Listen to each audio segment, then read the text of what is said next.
We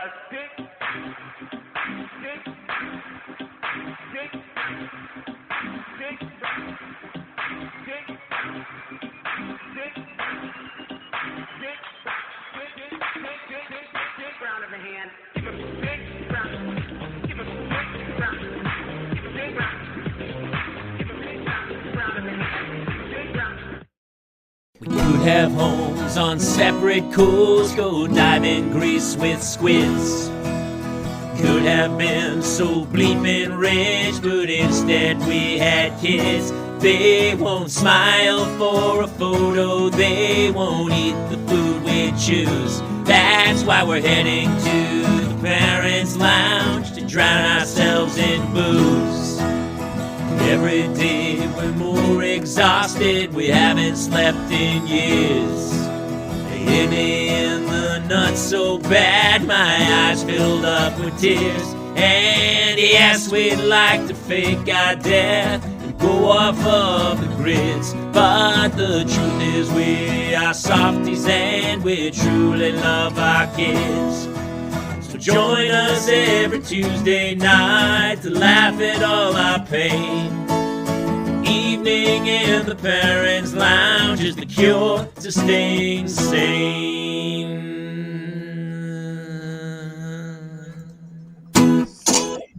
Welcome to another edition of the Parents' Lounge, and especially tonight, I think more than anything, we need parental mental health Tuesday night. I am Jamie Kayla with Jason Gowan and our special guest, one of my favorite comics on earth, Lachlan Patterson. How are you, brother? Good, man. Thank you. Thanks for having me on the show, man. Good to see you guys. Wow, you make me laugh so hard. So it's really an honor to have you back.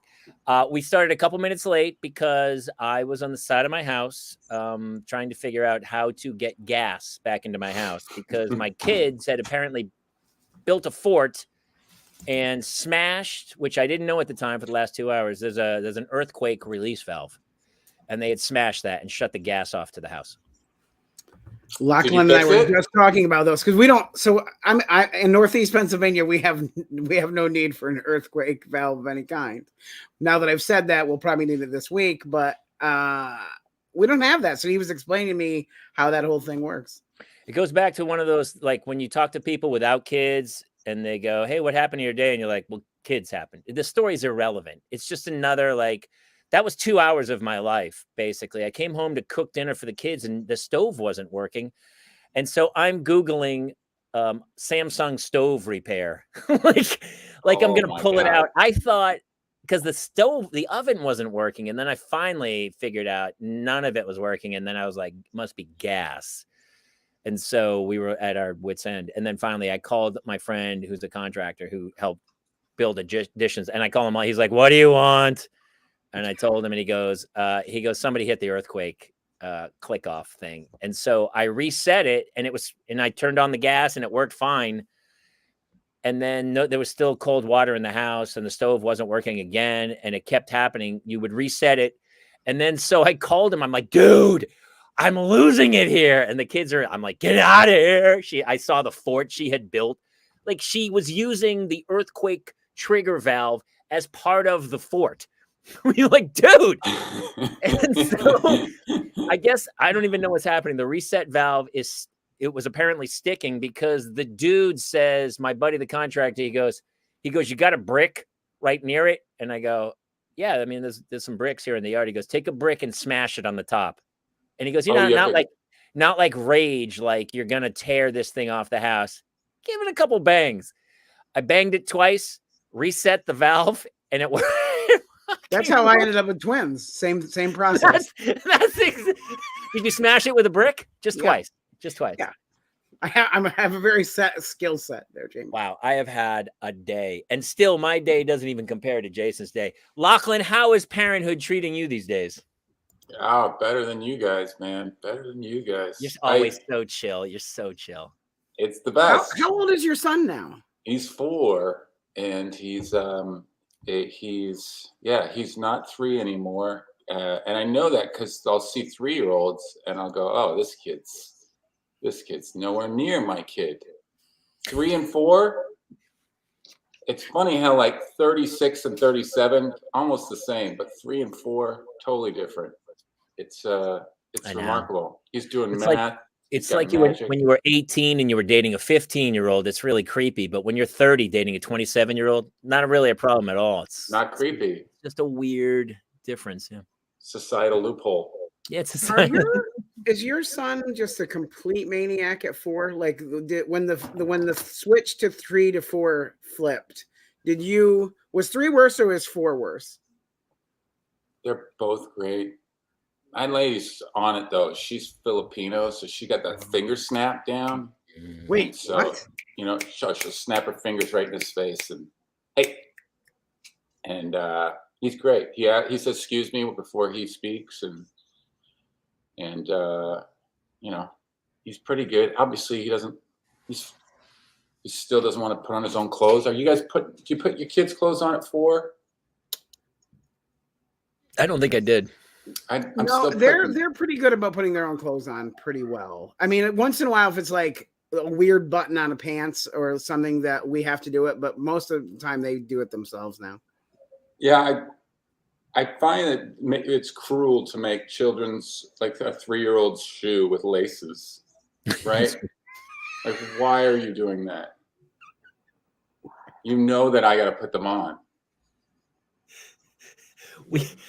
I discovered that really early. We had our neighbor gave us some, like hand-me-downs, which was fantastic and stuff. But some of the shoes were laces, and I was like, why? It should just be pure Velcro all the way. It says Crystal. Like, yeah, I don't know why. And then what's funny is you go through life, and then you have laces, and then you become an old person, and then you go back to the Skechers Velcro slip-ons.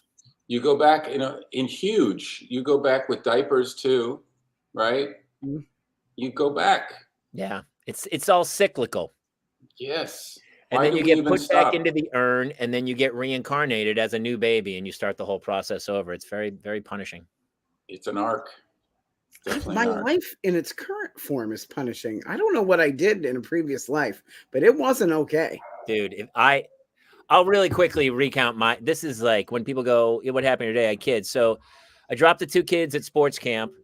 I went to LA Valley College to try to sign my kid up for swim lessons, which was a whole rigmarole. And then, so I just get home. We get a call from sports camp. My oldest daughter they thought she broke her ankle. So I had to go pick her up, take her to the an urgent care. The urgent care looks at her, says, we don't have an x-ray machine. They send me over to Toluca Lake to go to get a x-ray.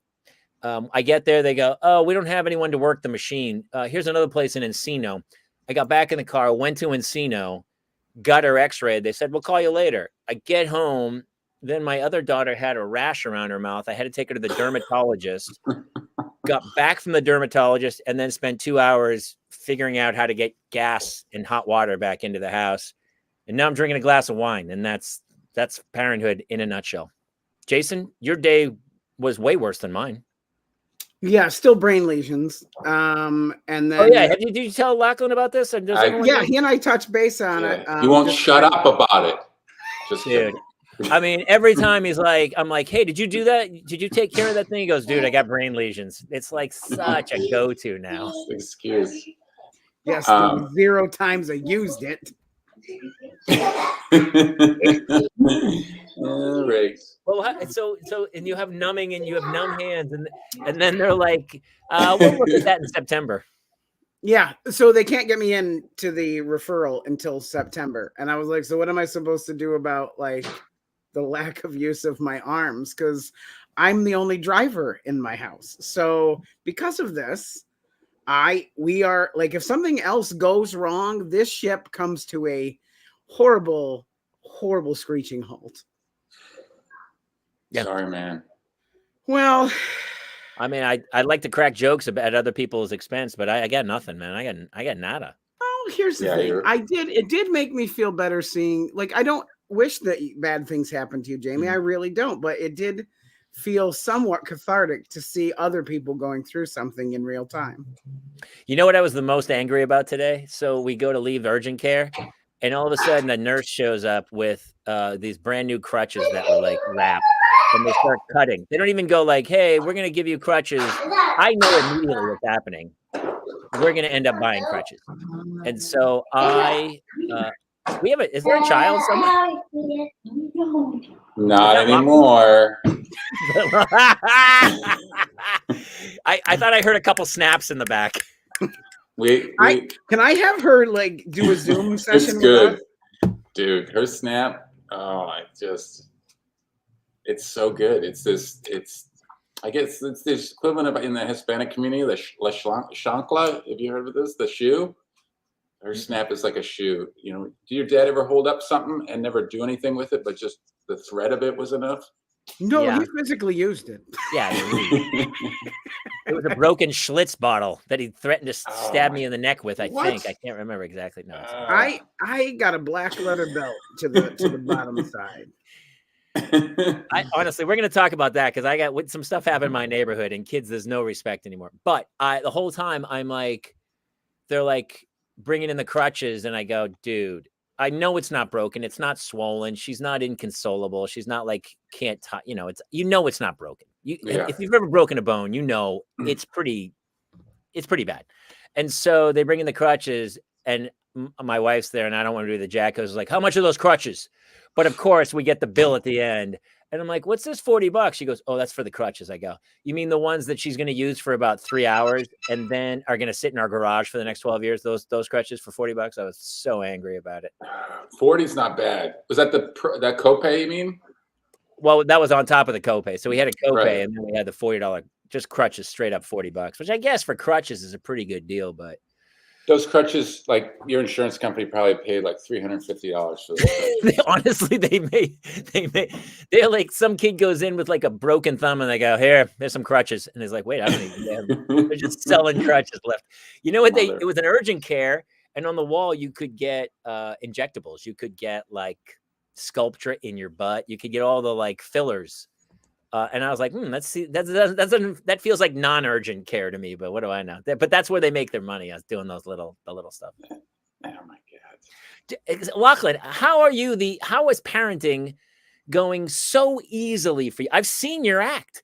There's a lot of witty takes on children being children, and I'm confused as to why you're so chill. Are you heavily drugged at this moment?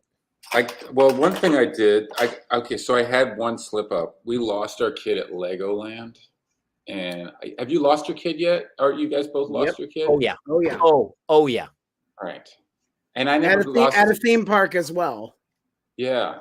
Oh, dude, the hotel, the Legoland hotel. I am sprinting at full speed past people checking in at the front desk. Like in hindsight, how embarrassing. Because the kid was just around the corner. But then I went and bought these things, these air tags, and I put them all over his body. I just taped it onto his forehead. I got a 4-pack and I just put them in everything. Just tagged the hell out of them. That's so smart. The same, dude.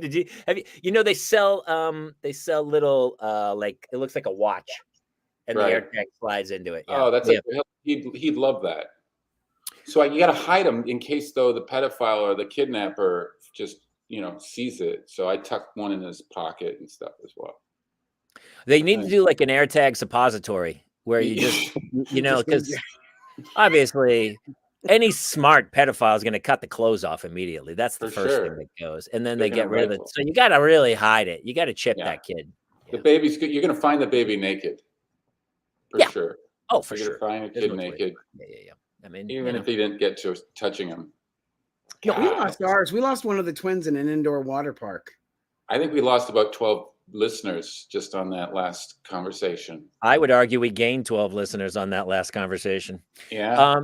By the way, losing them in Legoland, a little scary. Losing a kid in a water park, that's pretty terrifying. Yeah, it was awful. Absolutely. You both did it? Or no, Jason, you did. I did it. Do you think I'm the kind of person who goes to a water park? Not a chance. You mean, I'm sorry. You mean a pool full of urine park? Not a chance am I going to those places. I haven't gone yet. And so that's tough because they could be. How is that any worse? Because they're almost naked? Is that why it's worse? No, because they can drown. Drowning factor that becomes a thing. He was running full speed trying to get back to the water park because he ran out of the locker room, and I had his brother trying to finagle him. So like I had to hand him off to my wife and try and catch him because we can't lose two children. And we couldn't find it. Like he was on the other side of this dividing wall running in a circle, Three Stooges style. So he was never out in the water, but we couldn't physically see him. It was crazy and awful. Lachlan, what happened in Legoland? How bad did it get? Well, I think the worst part is like, and I think Jason would agree. Your integrity is lost. You surrender all of your morals and your values. You're willing to sacrifice everything, all of your principles, just to get this thing back. So, I was, like I said, I was sprinting through families, just ripping through them, and I'm staying in this hotel too, and. Saying things, getting angry at the waitress, and that people who were watching him with us. So it's embarrassing. I think it's the most important. Is the thing for me. I was very embarrassed. We found him very quickly. We found him in probably 5 minutes, but in that 5 minutes, I made a racket. I made an absolute spectacle. Which is rare for you. You're not really the racket guy, dude. No, yeah. I had to turn off everything that I developed comedically. All of my, low key, and all the things I developed in my personal relationships with people, my calmness, my, friendliness, that was gone. And I realize that now, if I was ever put in an emergency situation, I'd be an a-hole. So that's what I found out. It's so funny. You always do have that. I never had that. How do you get that? Were you always that calm as a person, or were you ever like it's not how I operate. Well, you're Irish Catholic, right? Yeah. I was I had I remember my nickname, and my first job was holding up a slow sign at a mountain, on a ski mountain. So everyone on the ski mountain that came up the hill just saw me holding the sign, and quickly my nickname became Slow, and it just caught on, and the whole mountain was calling me Slow. And I guess I'm slow. I guess I do things slow. It's just how I've always been. My first day in school, the kids were calling me Lost because I looked lost. I don't know. I'm not trying to be slow. I don't want to be slow. I want to be fast. I want to be everything, I want to be Kevin Hart. Nowadays, if somebody called you Lost, you'd be like, stop body shaming me. Yeah. He's bullying me. What do you mean they bullied you? He called me slow. Yeah. They're calling me slow. Slow is an insult to most people. Someone even said to me, "You're never going to make it in this business because you talk too slow." And maybe they're right. I don't believe that at all. And it's so funny because Ron White, dude, Bill Cosby, who's not my favorite comic, but obviously, let's ignore the Quaalude date rapes. Ignore that part of the story. Just Fat Albert never resonated with you then? Fat Albert was good, but Fat Albert's not all just him. That's a bunch of people writing stories and stuff. But his stand-up, boy, has there ever been, you can tell, you believe the rapist stuff because has anyone ever enjoyed the sound of their own voice more than Bill Cosby? Yeah. That dude would do a bit that was literally 47 minutes long that within like 90 seconds, you're like, I got it. The kid gets the touchdown. He goes, Mom, I know where you're going. I love it. The performance is fine, but you are slow playing this thing. I was not a Bill Cosby. But on the other hand, Ron White, who's incredibly, incredibly slow, I enjoy very much. Both sit down, too. Well, you have to. The guy, it takes him 17 hours to do a show. His jokes are too long and too slow. Yeah, no, that's not true. I opened for Ron one time in Mandalay Bay, and dude. The one thing about being slow is that you can own the stage. Like sometimes I'm so frenetic that if I take a pause, I lose the audience to a degree. Whereas someone who draws them in, it's like when we used to do improv, if everyone was acting like a crazy person, the one person who stood absolutely still drew all the focus on the stage. And I think there's something to be said when you're a great storyteller and a joke teller and you really take your time and draw people in. I think there's something hypnotic about it. I agree. Yeah. I was always slow athletically too, and everything too. So it's like, But you're a big surfer, right? I'm a slow surfer. Yeah. You catch the slow waves. You don't catch those fast waves. Those are too much for you. I bought this stupid camera to see how I surf, and it tracks me with a GPS, and I watch it because I think I do well. Like I'll catch a wave and I'll be like, "Whoa, that wave was huge," and I was going so fast. And then I'll go home and plug into my computer and be like, "Oh my God, I'm a big brute. I'm a big brontosaurus on a surfboard." Anyway. Yeah. I wouldn't say I'm slow, but I do wind easily. You wind easily. I do get winded easily. And it probably has to do with the brain lesions, I would say. Might be. Yeah. Have you? Nothing to do with my complete lack of physical fitness. Yeah, maybe. I don't get winded. Here's my question. When you lost your son or if he got injured, was it on your watch? Like that's always for us, that was always a thing of like, who do you blame? It's bad when the kid gets injured, but if whoever's watch it's on, it's way worse. I've felt blame before, but it wasn't my watch. It wasn't anyone's watch. I think we were both like eating. We were both eating, and he said he wanted to play. And there's Lego in the hotel. They have Lego. They just have a pile of Lego right by where we were eating.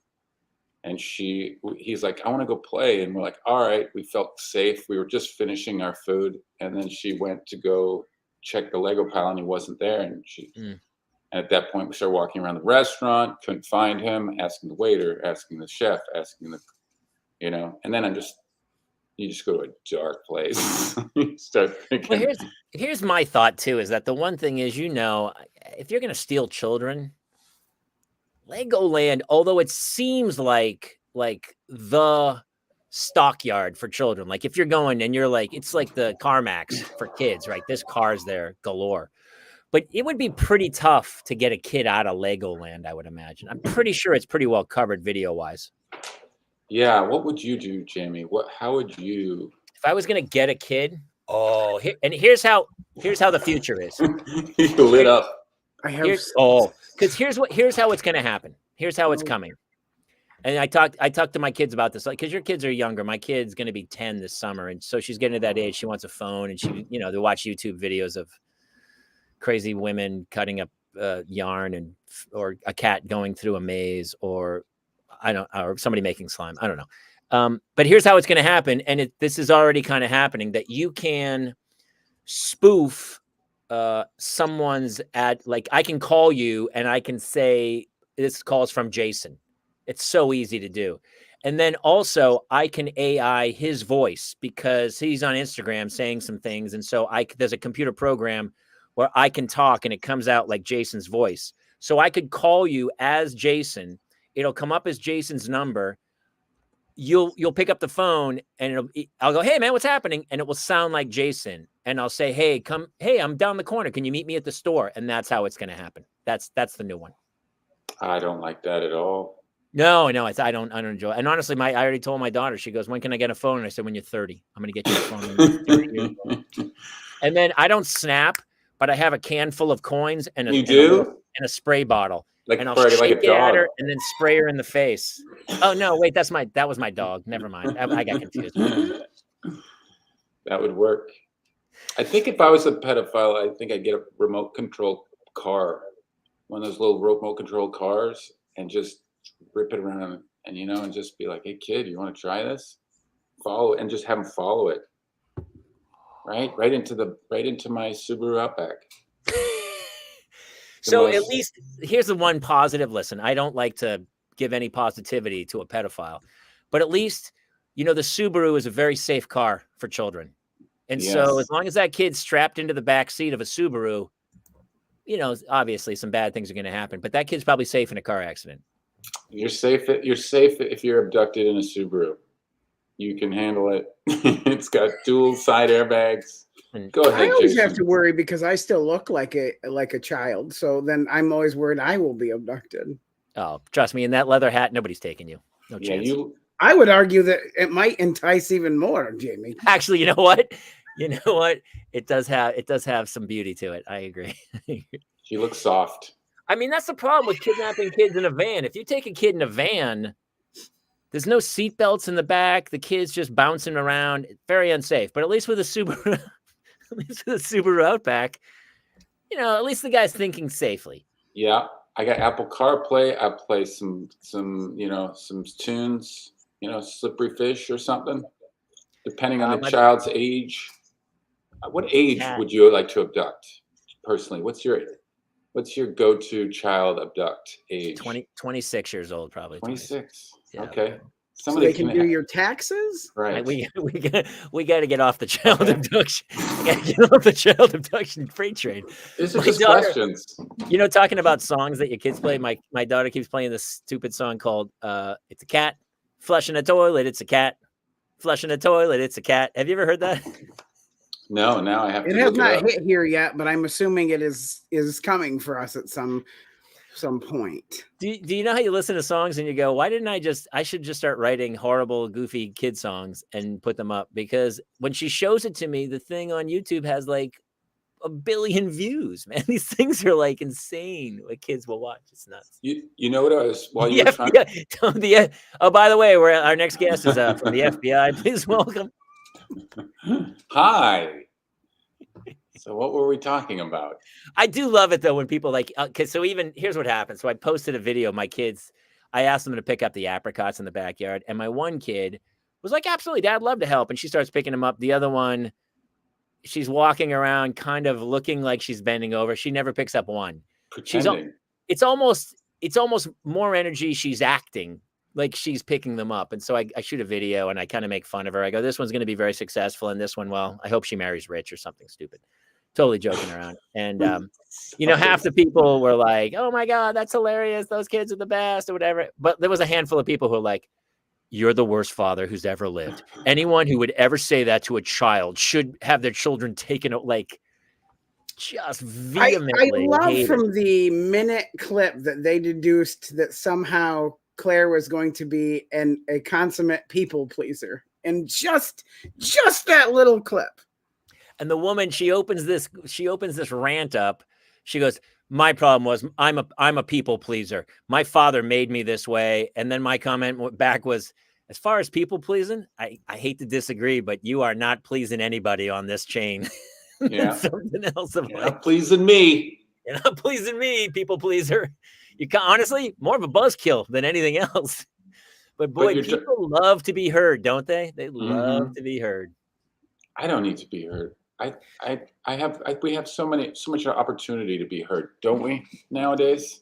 When you tour now, last time I saw you, it was so much material about your wife and your son, and it was hilarious.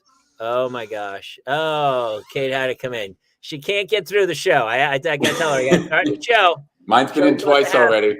She's like, "All right, we're not going to make it." Crazy. Mine's coming twice already too. Dude, it's so like she wouldn't like, if otherwise she wouldn't even talk to me for 3 days, and then all of a sudden I'll be like, "Hey, I'm in the middle of something." She goes, "Hey, listen, I need some answers right now about that trip next summer." What? Really? "I'm trying to book it, Jamie. I'm trying to book it." Oh, she's back. Oh, she needs another mug, and she thinks it's funny. She's laughing and laughing and laughing. Love you, Hannah. Get in your bed. You owe me an hour of reading. And then it's my fault. She goes, "Do you want me not to give them water?" Yeah, this is your fault then. It's all, dude. Is anything not your fault, Lachlan? No, it's all my fault. And we took a shuttle, and the shuttle lost her water bottle. So I'm driving to the shuttle headquarters to get her bottle with her. And the door is closed. The company's closed, but it says their hours that they're open. So she's tugging on the door, and it's not opening. And there's a number right on the door. And I said, "Call the door." And she goes around to check another door. And she comes back and I go, "Call the number on the door." And she goes, "You got a phone?"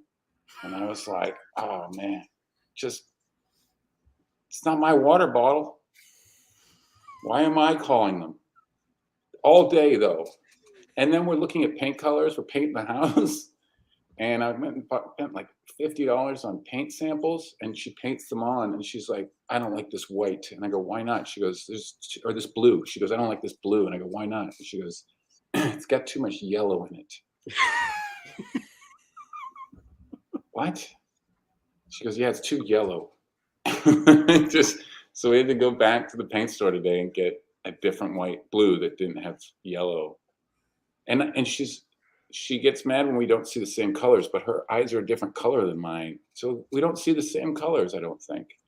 And what did the guy at the paint store say when you said, hey, listen, man, you sold us a blue, and you sold us a blue with a yellow, and we weren't just plain blue. And what did the guy say?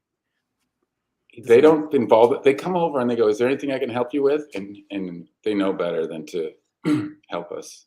You know, like there's when you go to the paint store, like a Sherwin-Williams, there's the desk, but then there's a little like area with a table and chairs that couples go to that's separate to look at paint colors together, because it's such a stressful thing. And well, we broke up once for 2 months because she laid out 5 different shades of yellow, and she said, pick one, pick 3. And I picked 3, and I wasn't really trying because I don't care. And not caring is, to me, a good thing, because you're going to get the paint colors you want, and I'm not going to fight you. But anyway, the 3 I picked, she removed them, and the final 2, she goes, yeah, but which one of these do you like? You know? And so we split up.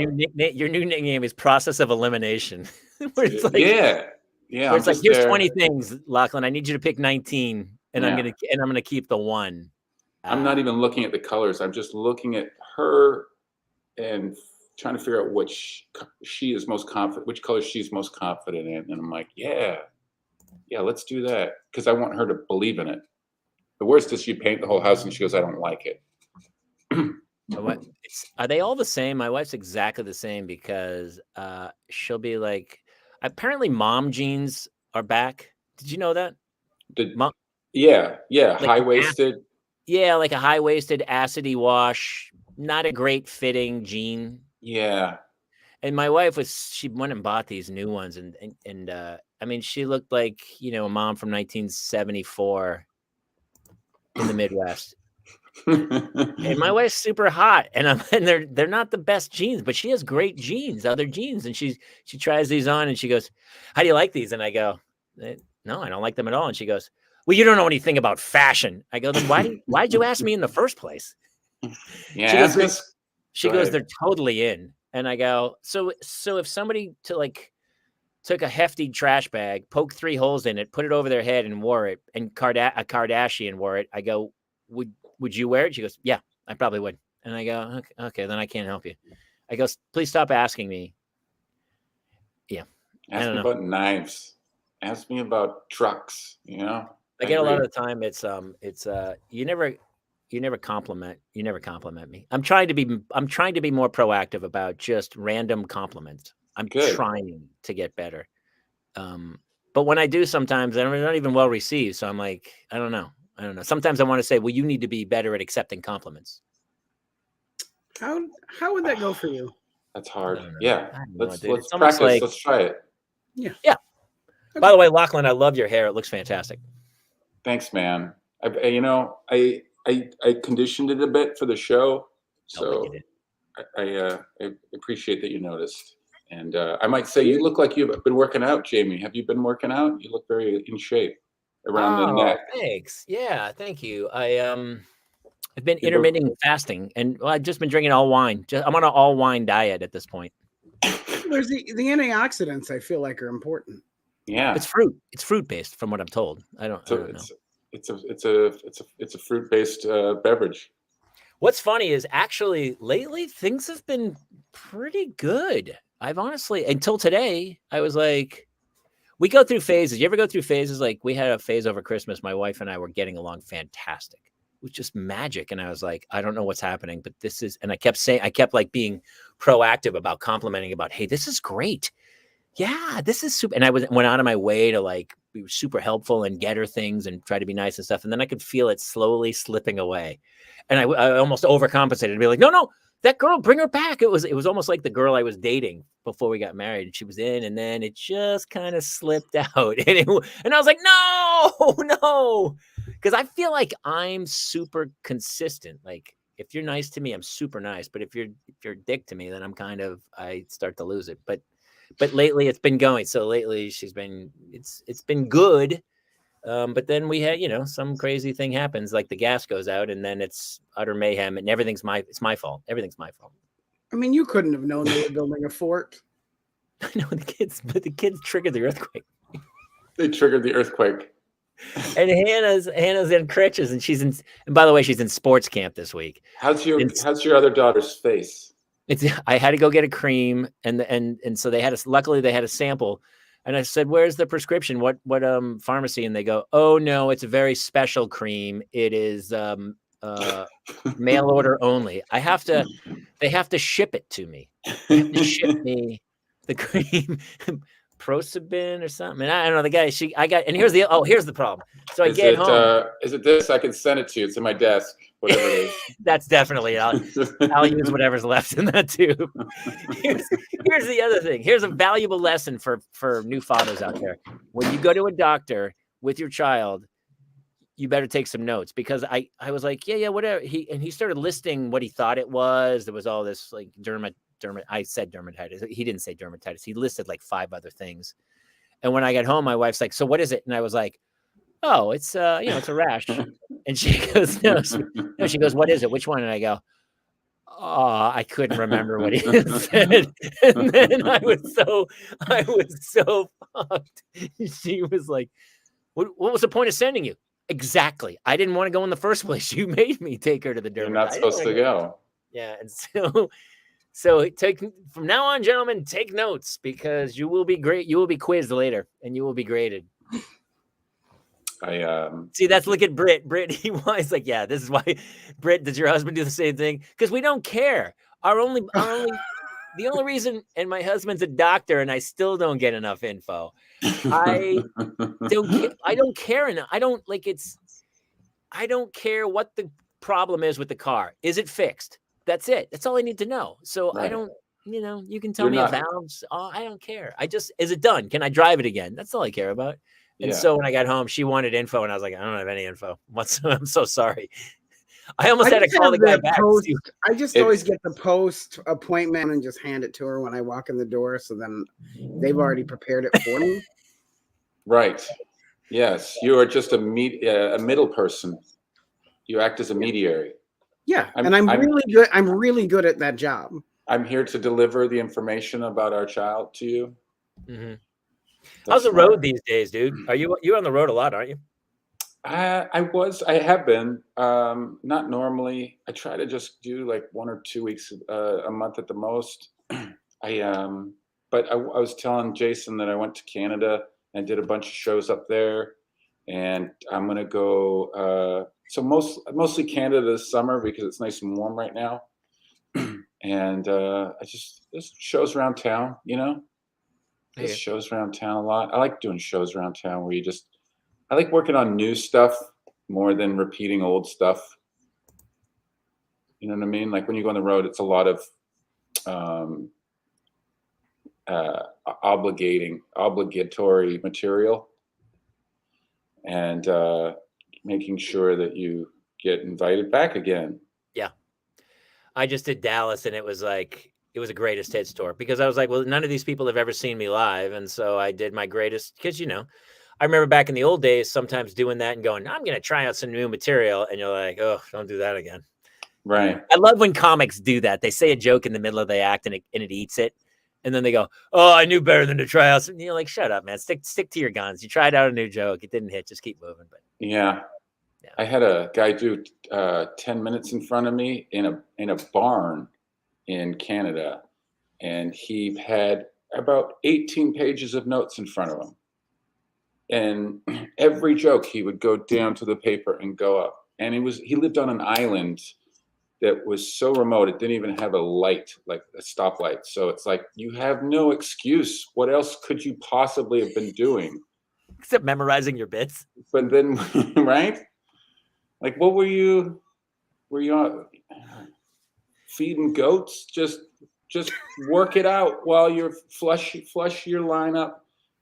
And, but like, that was the only gig he will be doing this year, you know? That's it. So, and it's always funny when they have notes for 10 minutes. You're like, if you can't get through 10 minutes without notes, you're in serious trouble, man. So I think Janine Garofalo was the first to bring the notes on stage on television. Am I right? Yes, I believe so. And she made it work within the confines of her act. Zach had it. Galifianakis would have some notes when he was trying stuff out. But yeah. It's a crutch to me. It's letting the audience know that if they don't think it's funny, it's not your fault. Yes. Oh, You're that's saying this that's is new. That was one of the things you learn in like your first acting classes. Do not apologize for your work. And it's really hard sometimes to not go up and go, because you know in the back of your head, you're like, I know this isn't, it's like a new song. Like musicians do it. They get up and they go, here's a new song. Yeah. And then everyone goes, oh, thank you for letting me know so I can go get a fresh beer. And I'll be back. I'll be back in about 4 minutes. Yeah. What are some of the new ones? You got some new ones you want to try out? That's the beauty of the show, dude. I just write some bullet points and I kind of riff on things I think are going to be funny. And then I can feel if they're clicking, and then I'll kind of write them down after. Let's try it. So I took my kid for ice cream and it said handmade ice cream. Like, we're really not going to give the cows any credit anymore. We're just taking full credit. Handmade. And also, does anyone really notice, like when you're eating ice cream, are you like, is this handmade? Or is this, I think this was a blender. Like, how do you even when you hand make it, you're not hand making it, are you? Like, that would be gross if I'm like, ugh, I think I taste hand. Anyway, just think. When I was a kid, there was a rock salt thing, and there was a grinder, and you had to turn it. Right. Yes, I remember this too. Yeah, that was like awesome. In the 1850s when I was a little boy and I was working out by the barn and stuff, and we would hand churn our butter. So is the idea to let you know that they've worked harder? So have our ice cream. We worked harder and we used archaic methods to make it. It could be that, or it could be like, it's really trendy to tell everything's artisanal now. So it could be that you just want to seem like you're very artisanal with your ice cream making. I'll still see guys in LA with stick shifts, and I'll go, I don't know if you know this. I don't know if you've heard the news. Pretty big news in the car industry.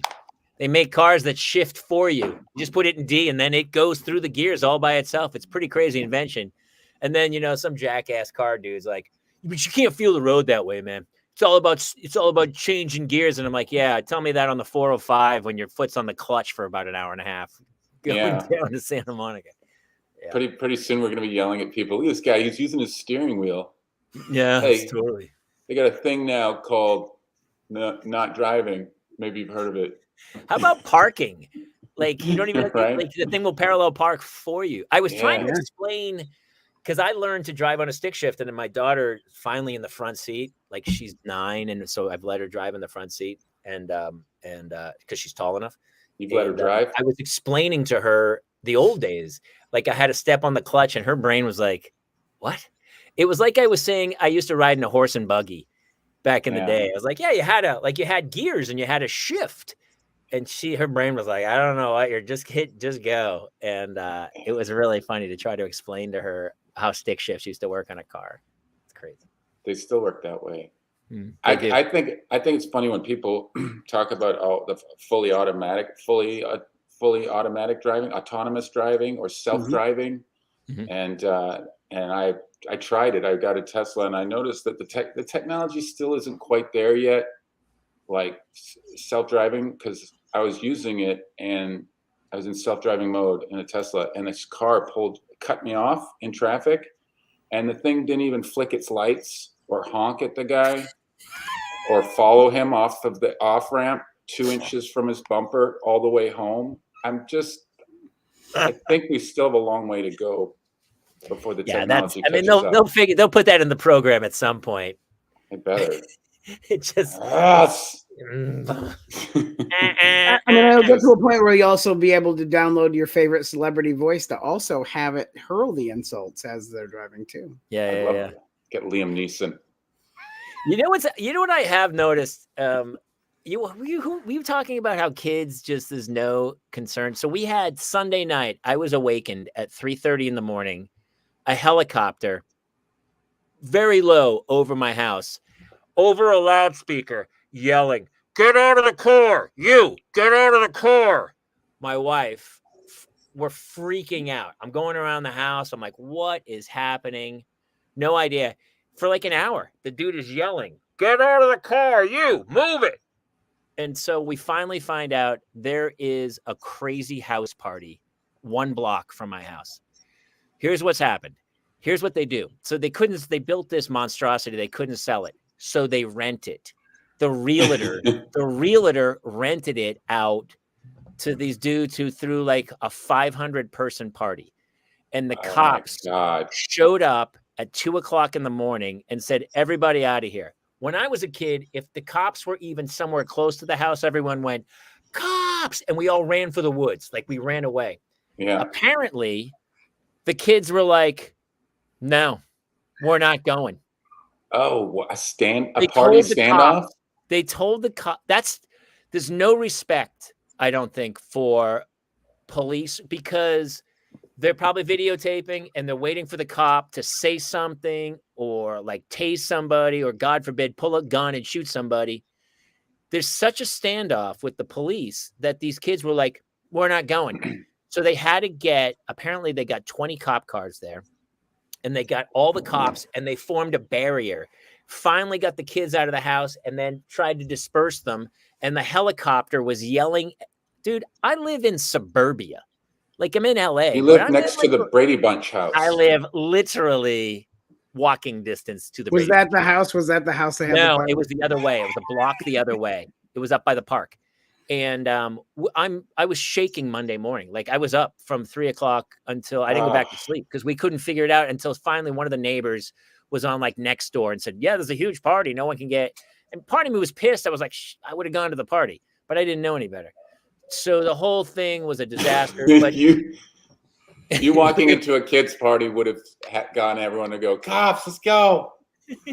They're hey inside. Guys, where's the beer ball? Where's the keg? And they'd be like, this party's lame. That's how you break up the party. I show up in like an Argyle sweater and be like, "Hey guys, this is a lot of fun. Who wants to play ping pong?" And they go, "We're out." With the very shirt you're wearing now. For sure. With my "World's Okay is Dead." "Hey everybody, how you doing out there?" For sure. So apparently, like, there's a million stories going around. All the neighbors are up in arms, and there's like, older people who've lived here for like 40 years in their homes, and there were apparently guns at the party, but the police don't want to engage the same way they don't want to get out of a car and go to another. Like, I don't blame them to some degree because, something goes south, somebody's filming it, they crop it, and all of a sudden you're fired. Yeah, it takes even just a minute edit on one of those videos, and it looks like the whole thing was a whole different. Or it gets pulled out of context, and you're like, there's no respect for elders or no respect. And I think it's because we have given into our kids so much, like even like, saying things. "Oh, you're shaming that child." You know what? Kids should be afraid. They should be a little bit afraid of life and afraid of the world out there because there's such a snowplow mentality to clear any path for them that they have no problems in the world. We were next door and our kids they were in a pool and they were just yelling from the jacuzzi, "Hey, can somebody get us some water?" I was like, dude, get out of the pool and go. I'm not delivering. I'm not your butler. I'm not bringing you water in the jacuzzi. Right. I don't think I was in a jacuzzi before I was like 25 years old. These kids like live in an in-ground heated pool. It's crazy. Yeah. I remember there were rooms in the house I wasn't allowed in. Is that right? Yeah. We had a great house when I was a kid, but we lost it. But we had a house that had like 12 rooms in it. Did you take it to Legoland? You apparently lose a lot of things at Legoland. But you took the house and lost it at Legoland? My parents lost me 8 times in that house. I freaked out. Lachlan, where did you grow up? my mom would just be crying and she'd find me in one of the rooms. I grew up in Vancouver. If you know Vancouver, I lived in Shaughnessy, which is like the fanciest part of Vancouver. My grandmother, we lived in my grandmother's house. And like the thing, I Googled it the other day, and the house is selling for almost $8 million.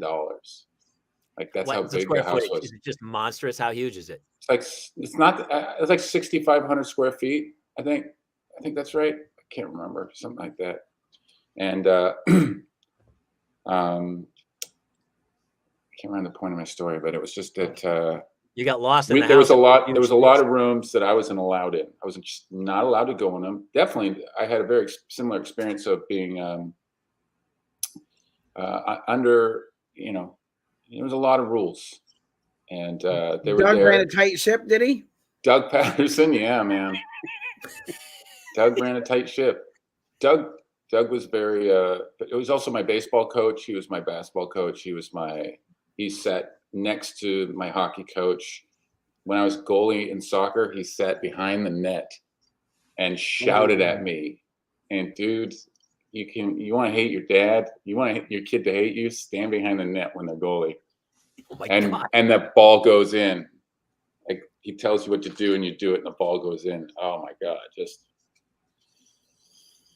Anyway, love him. Boy, that struck a chord, Jason. Did you see that? I saw it. If you're listening to this on iTunes, there was an eye roll there that said about 1 million words. Sorry, dude. I even mentioned Doug. I apologize. No, I think this is super, dude. This is super interesting because that is more prevalent now than anything. And even listen, I've been to a couple games where I got kind of wound up in the moment of like, because the other parents are getting in, a kid gets elbowed, and you're like, come on, you're screaming, and you have to like go, what am I doing? This kid's 8 years old. This is insanity and stuff.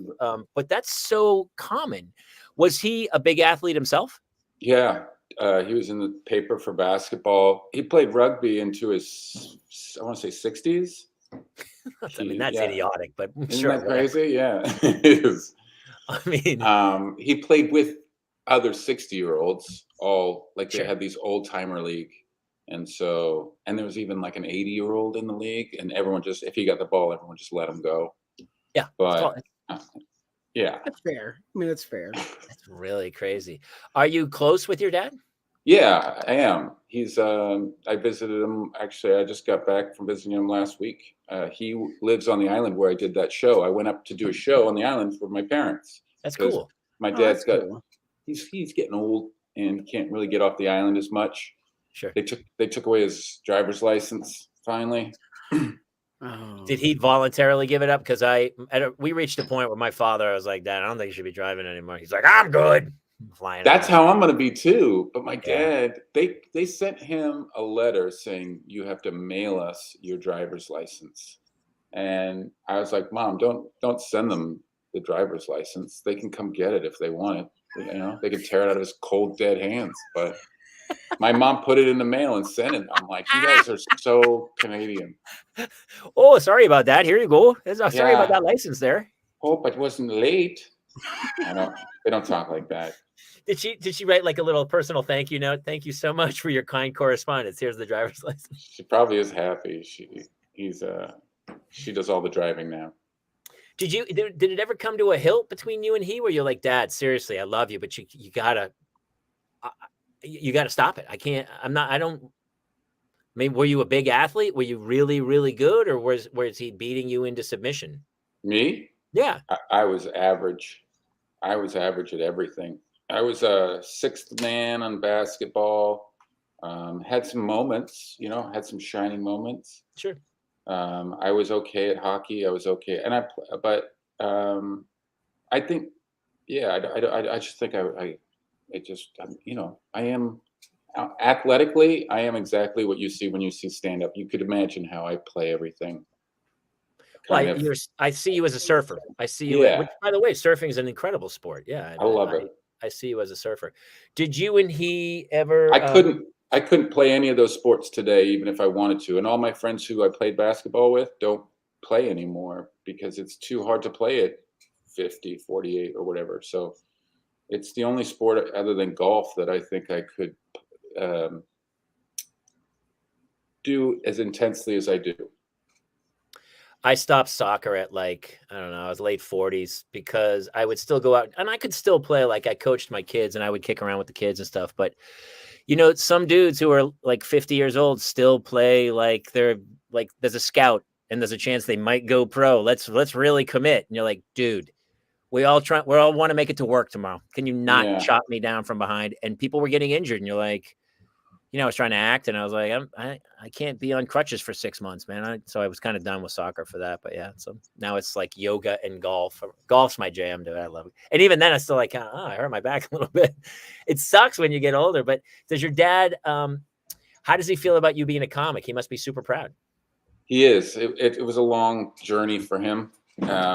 So he saw me on the Tonight Show, and I think that he was very proud. Everything before that was on a show that they didn't have in Canada. So I'd be like, Dad, I'm on Comedy Central, and he'd be like, you need to come back and get a job. Every conversation was, you need to come back and get a job. And so after the Tonight Show, he backed off. Now today, I talked to him, and he goes, "Hey, look," he watches my stuff online now.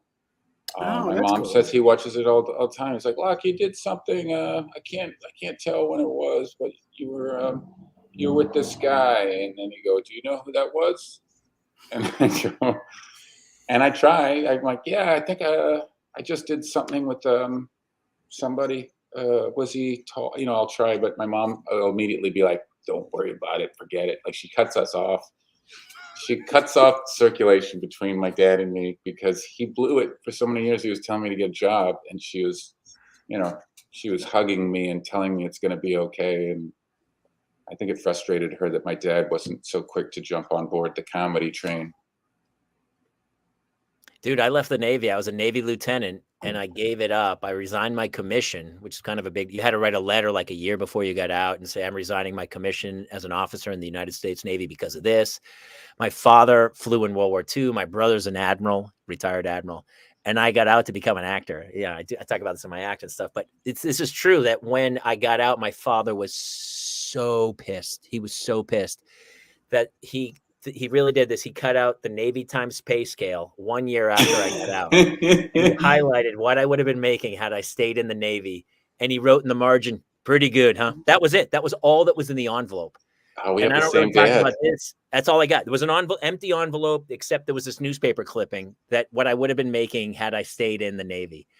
And then my mother was the opposite because I got a letter from her and there was a newspaper clipping in there from the South Florida newspaper. And the headline was Sylvester Stallone to start studio in Southern Florida.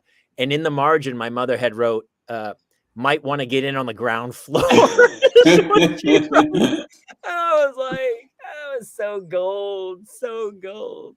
So it was really, I was kind of the same for years. My dad was like, oh yeah, back bedroom's open. Come on home. I was like, I would kill myself. I would never move back into that house. I would live under a bridge. But when I did Will and Grace and I flew my mom out and she sat on the stage while we shot it. And then I hosted the red carpet at the SAG Awards for TBS when I was doing My Boys. And I flew my mom out and I bought her a dress and she stood on the red carpet and she was like her head was going to explode. And it's amazing. But for years, my father was like, how long are you going to give this?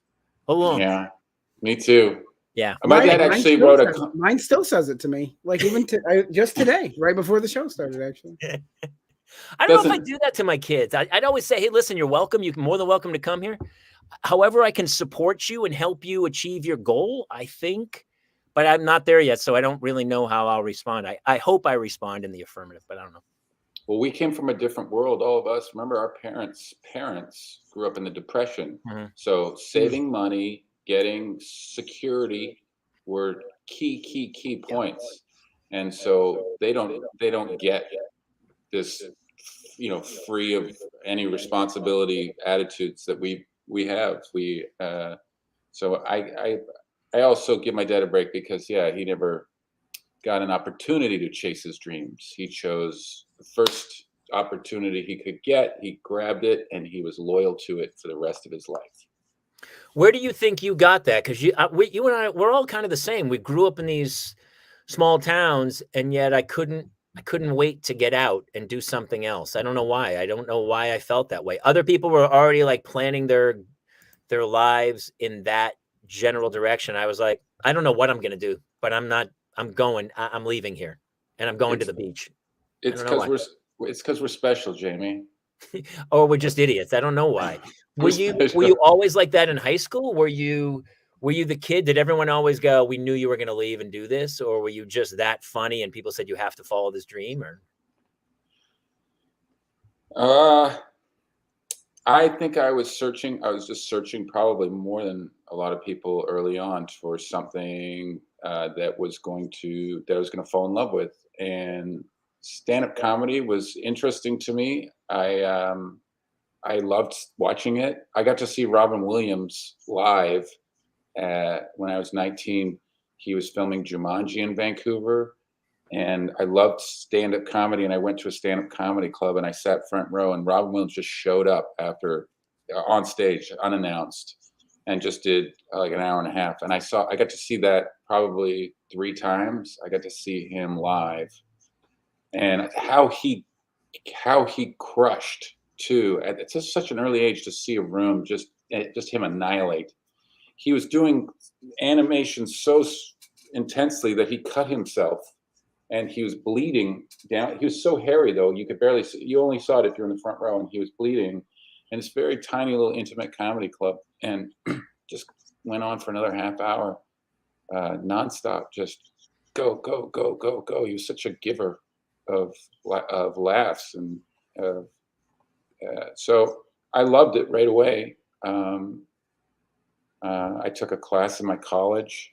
You know, it was cool. This last trip I went on, I went up to Vancouver, and I did shows in Vancouver, my hometown. Mhm. And this girl came up to me, and right before I'm about to go on stage, and she goes, Lachlan, do you know who I am? And I go, no. And she goes, Hibby. And I go, Hibby. And right away I knew she was the girl who convinced me to do stand-up comedy for a living. Yeah, she was. Really? And I hadn't seen her since that day. She didn't even remember it. But she came up to me with a calendar for the college that she knew I was at, doing shit classes that I didn't enjoy because my dad wanted me to take these classes. But I really didn't know what I wanted to do with my life. And she goes, your school is teaching a stand-up comedy workshop. You should take this. And I did. And from that class, I met a guy who started a run. He started a 3-show run and said, hey, I know you don't know anything about stand-up, but you want to go do the road. And he had connects because he was a male dancer. And so this guy was Jason. His name was Jason, and he was a male exotic dancer who wanted to make money on his days off when he wasn't dancing, and he figured he'd just go back to the clubs where he was dancing and say, what if I do a comedy night, and I'll do comedy one night and I'll take off my clothes the next night. And I bet he was, like, and maybe I could juggle on Sundays. I don't know. But he brought me out with him, and I really got my feet wet with him way too soon, of course. And so back to the drawing board. For the next 6 years, I did open mics. Sure. And but it got me the courage to keep going. And What was the jump to LA? When was there something specific that got you to LA? Because I remember you were like a Venice, stalwart. We always ran into each other at shows, like, and it was the same. Like, I used to be on stage 6 nights a week. It was so great. That were all the rooms, and we'd see the same people and everyone. Yeah. It was such camaraderie, and people going, "Hey, that joke, love that joke. Maybe tie it to this." People would give you punchlines. It felt That was the very. best. It felt like a team. It was pretty great. I actually did a show last week in Bronxton. Jones was there, Yes. and I was trying to do a joke about how poor people quit their jobs, rich people step down, and because you never hear a poor person stepping down. And then I do a speech. It is with great sadness that I must announce that I'll be stepping down from my role here at Wetzel's Pretzels. And then he just comes up to me. He goes, "Great joke. Do you ever think about, the part about transitioning to your next career at Mrs. Fields?" And I was like, "Dude, thank you." Like, people give you tags, and I do miss that. You don't get that on the road. people don't. Hey, you're And cutting in and out, brother. Oh. Can you hear it? You're cutting in and out. Actually, Jamie, I think it's you. Oh, is it me? Yeah, he's fine for me. You're kind of choppy though. It's your gas. It's your gas. It's working, isn't it? Are you? Yeah, no, you're good with me. I think it is Jamie's internet because he's lagging a little. He's going to reset. I think so. He's got to click the earthquake release on his computer. Hi. Let's pretend we don't hear him. Okay. Yeah. Nope. It's And weird, now he just don't like actually, closed the window. I don't even know what he's. I never know what he's doing in there. What is he doing? It's a great. Mom. Meatloaf.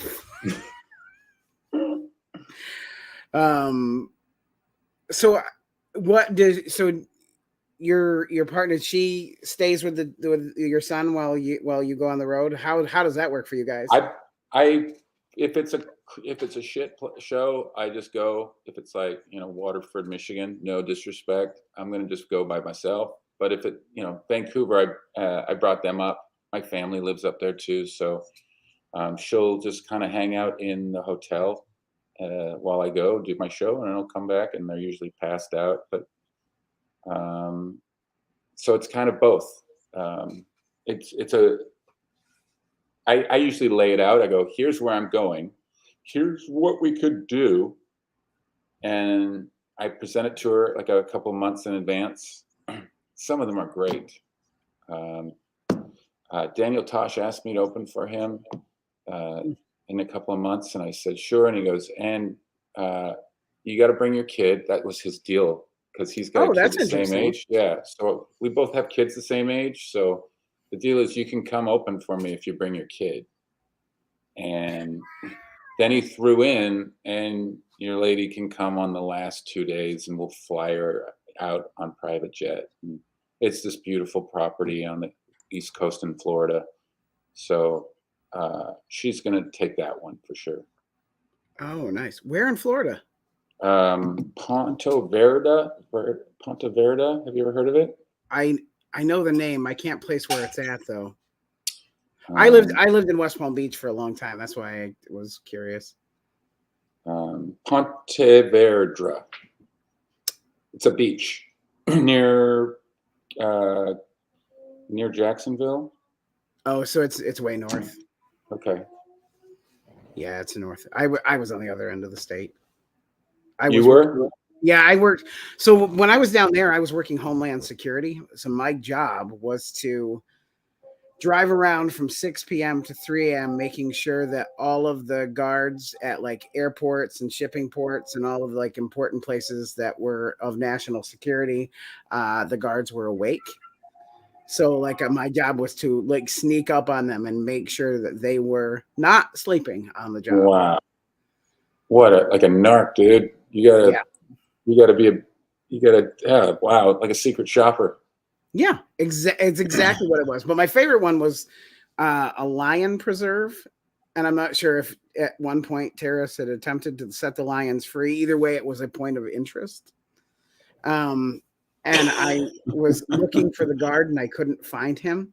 And I found him asleep in where the animals were quarantined. He had put himself in a one of the cages, and he was just in there sleeping because nobody would hear him because there are sick animals all around him. It's crazy. Oh my God, what a nut! So you had to report that. Oh yeah, absolutely. Well, what I would do is I would shoot an air horn directly into their ear and scare No, you wouldn't. I absolutely did. Really? Absolutely did. Holy shit. And they would never, ever get caught sleeping again. No, that was it?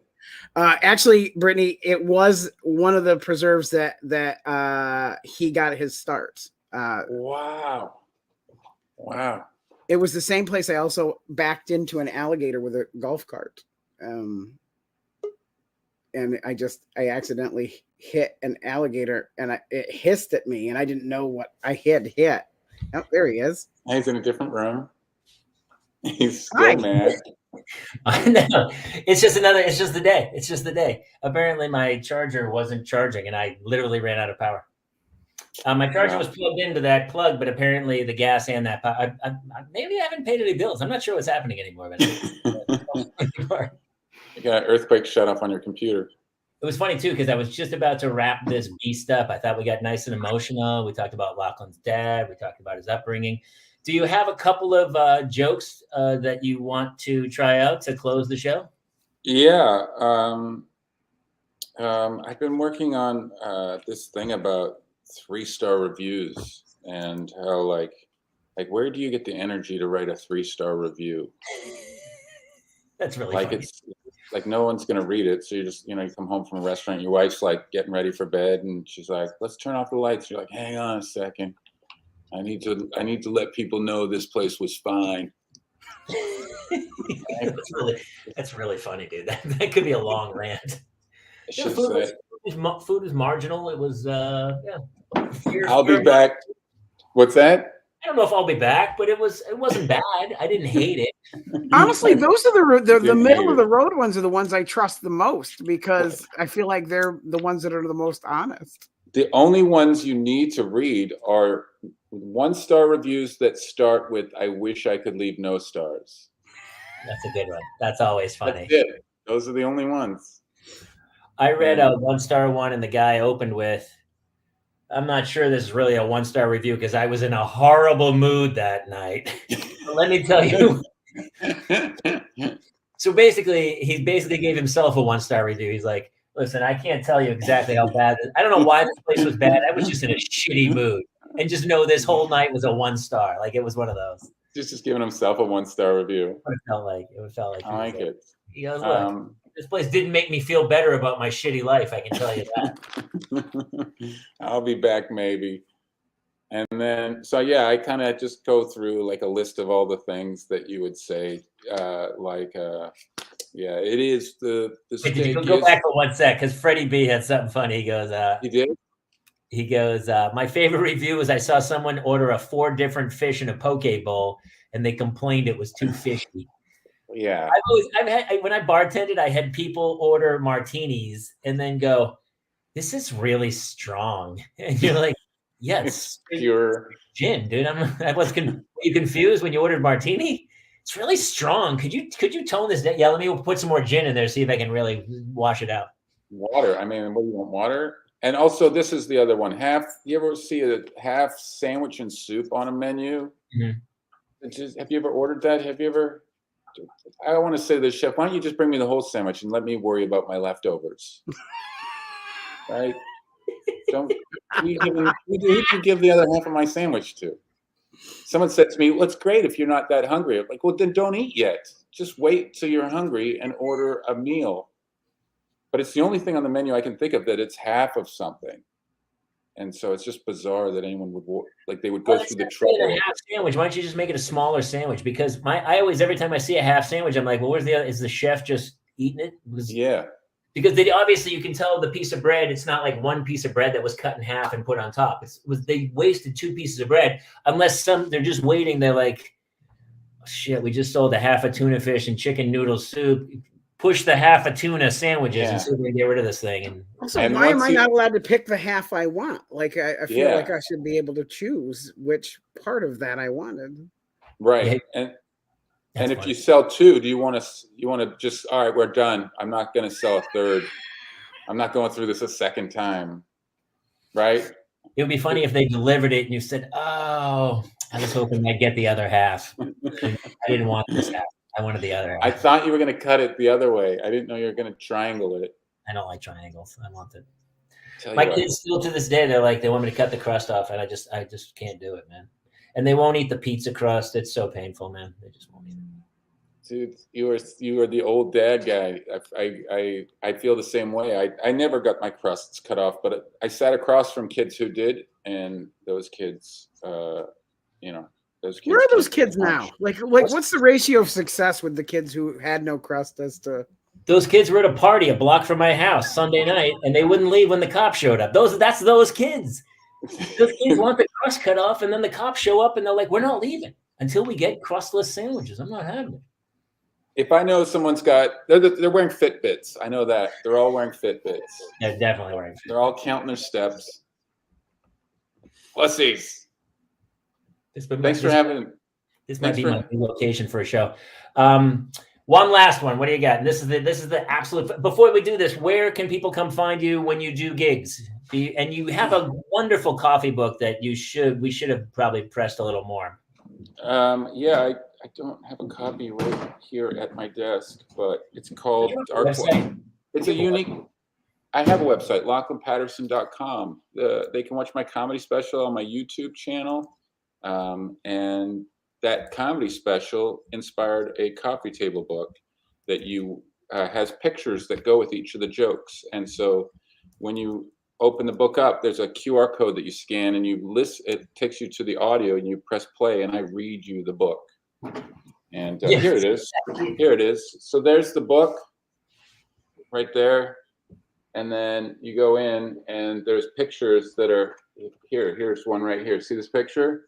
I don't know who's in charge of picking avocados, but how about giving them a couple more days? I just want to eat it. I don't want to raise it, right? Every morning I wake up and feel the avocado. Nope, not today. Cancel the party, honey. Monday, not ready. Tuesday, not ready. Wednesday, rotten.